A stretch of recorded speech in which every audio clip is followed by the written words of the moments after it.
आइए सुनते हैं मुंशी प्रेमचंद की कहानी स्त्री और पुरुष, सोनम की आवाज में।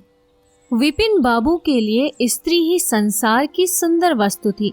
वो कवि थे और उनकी कविता के लिए स्त्रियों के रूप और यौवन की प्रशंसा ही सबसे चिंताकर्षक विषय था। उनकी दृष्टि में स्त्री जगत में व्याप्त कोमलता, माधुर्य और अलंकारों की सजीव प्रतिमा थी। जबान पर स्त्री का नाम आते ही उनकी आंखें जगमगा उठती थीं, कान खड़े हो जाते थे, मानो किसी रसिक ने गाने की आवाज सुन ली हो। जब से होश संभाला तभी से उन्होंने उस सुंदरी की कल्पना करनी शुरू की जो उसके हृदय की रानी होगी। उसमें उषा की प्रफुल्लता होगी, पुष्प की कोमलता, कुंदन की चमक, बसंत की छवि, कोयल की ध्वनि। वो कवि वर्णित सभी उपमाओं से विभूषित होगी। वो उस कल्पित मूर्ति के उपासक थे, कविताओं में उसका गुण गाते। वो दिन भी समीप आ गया था जब उनकी आशाएं हरे हरे पत्तों से लहराएंगी, उनकी मुरादें पूरी होंगी। कॉलेज की अंतिम परीक्षा समाप्त हो गई थी और विवाह के संदेश आने लगे थे। विवाह तय हो गया।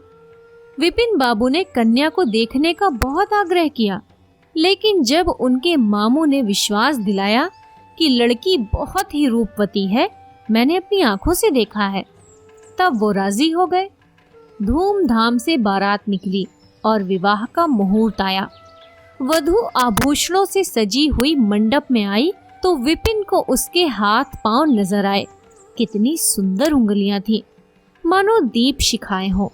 अंगों की शोभा कितनी मनोहारिणी थी, विपिन फूले न समाये।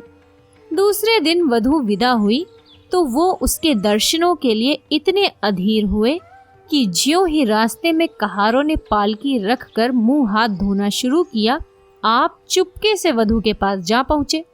वो घूंघट हटाए, पालकी से सिर बाहर निकाले बाहर झांक रही थी। विपिन की निगाह उस पर पड़ गई।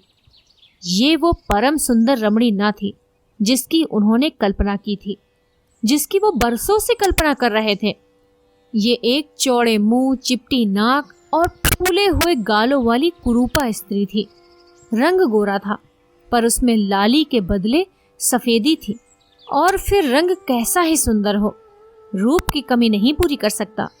विपिन का सारा उत्साह ठंडा पड़ गया। हाँ, इसे मेरे ही गले पड़ना था। क्या इसके लिए समस्त संसार में और कोई ना मिलता था? उन्हें अपने मामू पर क्रोध आया, जिसने वधू की तारीफों के पुल बांध दिए थे।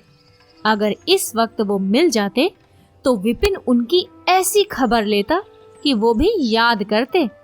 जब कहारों ने फिर पालकियां उठाई तो विपिन मन में सोचने लगा, इस स्त्री के साथ कैसे बोलूंगा, कैसे इसके साथ जीवन काटूंगा। इसकी ओर तो ताकने ही से घृणा होती है। ऐसी कुरूपा स्त्रियां भी संसार में हैं, इसका मुझे अब तक पता न था। क्या मुंह ईश्वर ने बनाया है, क्या आंखें हैं। मैं और सारे ऐबों की ओर से आंखें बंद कर लेता, लेकिन वो चौड़ा सा मुंह।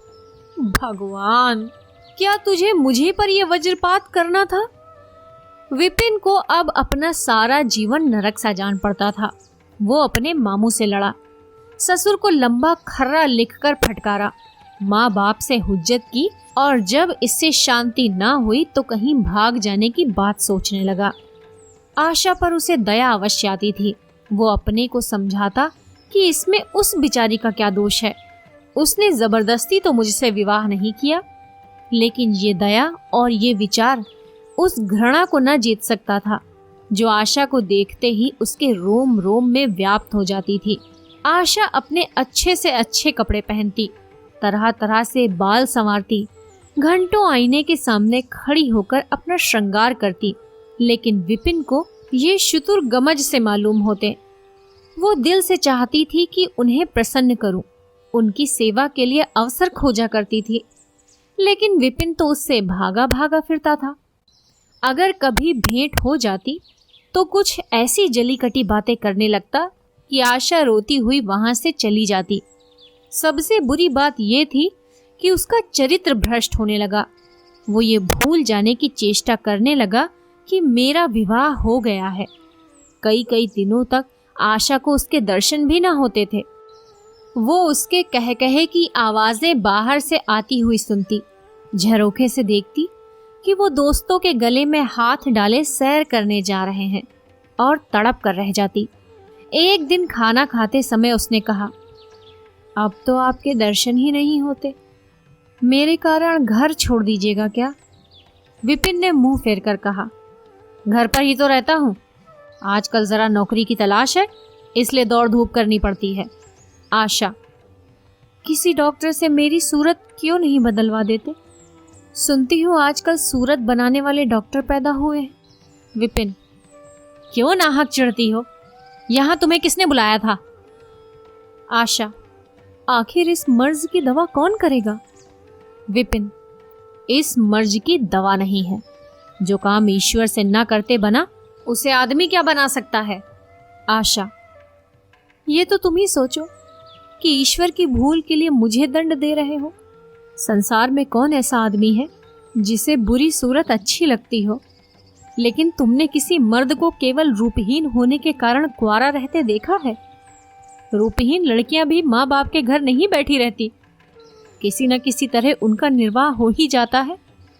उसका पति उस पर प्राण न देता हो, लेकिन दूध की मक्खी नहीं समझता। विपिन ने झुंझला कर कहा, क्यों नाहक सिर खाती हो? मैं तुमसे बहस तो नहीं कर रहा हूं। दिल पर जब्र नहीं किया जा सकता, और ना दलीलों का उस पर कोई असर पड़ सकता है। मैं तुम्हें कुछ कहता तो नहीं हूं, फिर तुम क्यों मुझसे हुज्जत करती हो? आशा ये झिड़की सुनकर चली गई। उसे मालूम हो गया कि इन्होंने मेरी ओर से सदा के लिए हृदय कठोर कर लिया है। विपिन तो रोज सैर सपाटे करते, कभी कभी रात को गायब रहते। इधर आशा चिंता और नैराश्य से घुलते घुलते बीमार पड़ गई, लेकिन विपिन भूल कर भी उसे देखने ना आता। सेवा करना तो दूर रहा। इतना ही नहीं, वो दिल में मानता था कि वो मर जाती तो गला छोड़ता। अब की खूब देखभाल करके अपनी पसंद का विवाह करता। अब वो और भी खुल गया। पहले आशा से कुछ दबता था, कम से कम उसे ये धड़का लगा रहता था कि कोई मेरी चाल ढाल पर निगाह रखने वाला भी है। अब वो धड़का छूट गया। कुवासनाओं में ऐसा लिप्त हो गया कि मर्दाने कमरे में ही जमघटे होने लगे। लेकिन विषय भोग में धन का ही सर्वनाश होता है, इससे कहीं अधिक बुद्धि और बल का सर्वनाश होता है। विपिन का चेहरा पीला लगा, देह भी क्षीण होने लगी, पसलियों की हड्डियां निकल आईं, आंखों के इर्द गिर्द गड्ढे पड़ गए। अब वो पहले से कहीं ज्यादा शोक करता, नित्य तेल लगवाता, बाल बनवाता, कपड़े बदलता, किंतु मुख पर कांति न थी। रंग रोगन से क्या हो सकता? एक दिन आशा बरामदे में चारपाई पर लेटी हुई थी। इधर हफ्तों से उसने विपिन को न देखा था। उन्हें देखने की इच्छा हुई। उसे भय था कि वो शायद न आएंगे, फिर भी वो मन को रोक न सकी। विपिन को बुला भेजा। विपिन को भी उस पर कुछ दया आ गई। आकर सामने खड़े हो गए। आशा ने उनके मुंह की ओर देखा तो चौंक पड़ी। वो इतने दुर्बल हो गए थे कि पहचानना मुश्किल था। बोली, तुम भी बीमार हो क्या? तुम तो मुझसे भी ज्यादा घुल गए हो। विपिन, जिंदगी में रखा ही क्या है जिसके लिए जीने की फिक्र करूं?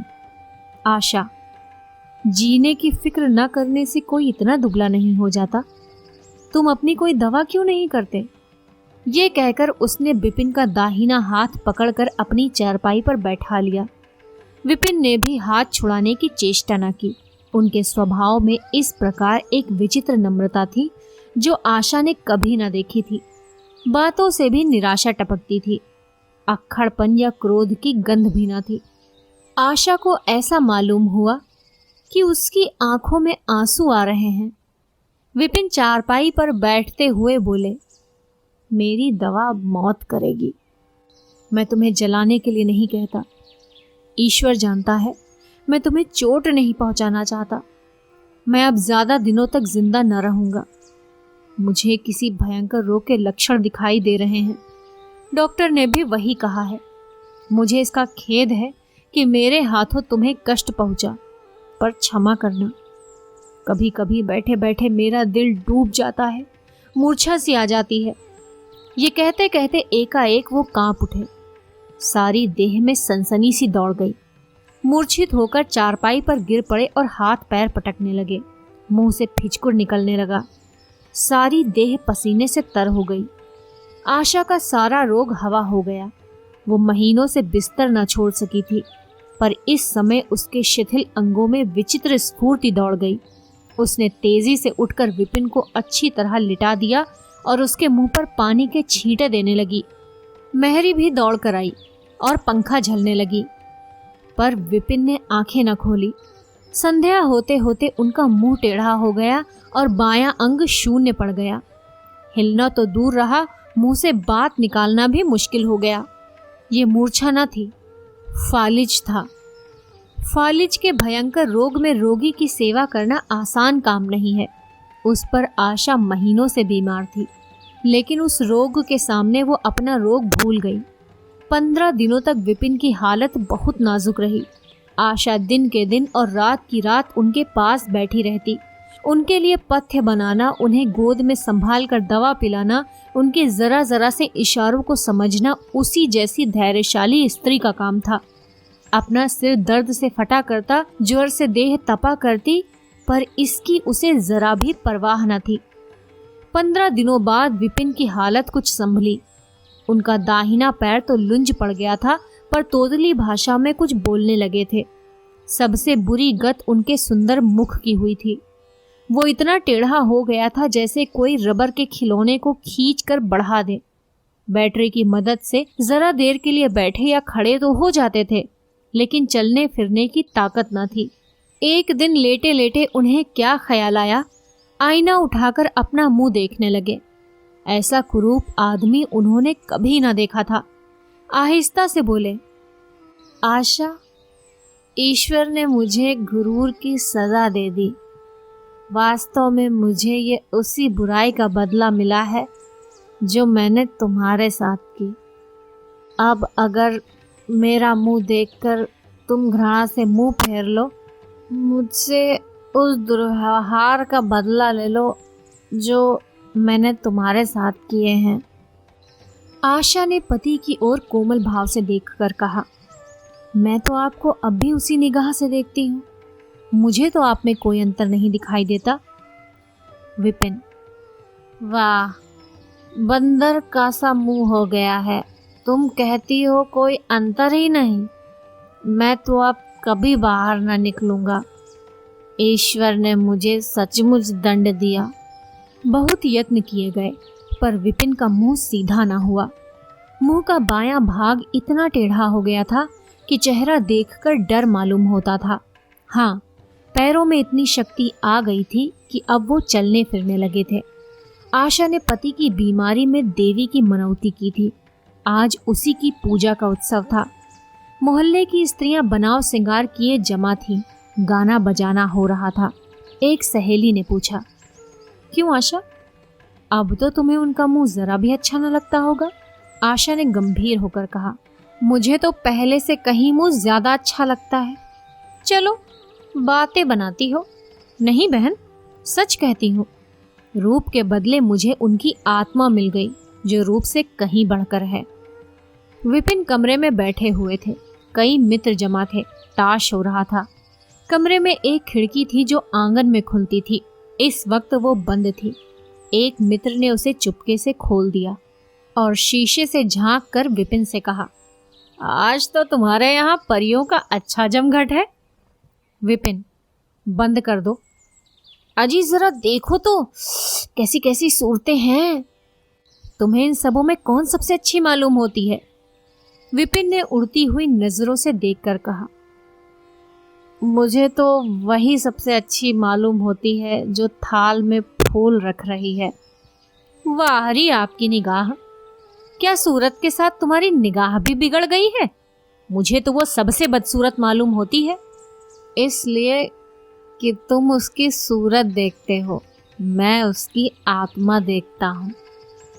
अच्छा, यही मिसेस विपिन है? जी हाँ, ये वही देवी है। आप सुन रहे थे मुंशी प्रेमचंद की कहानी स्त्री और पुरुष, सोनम की आवाज में।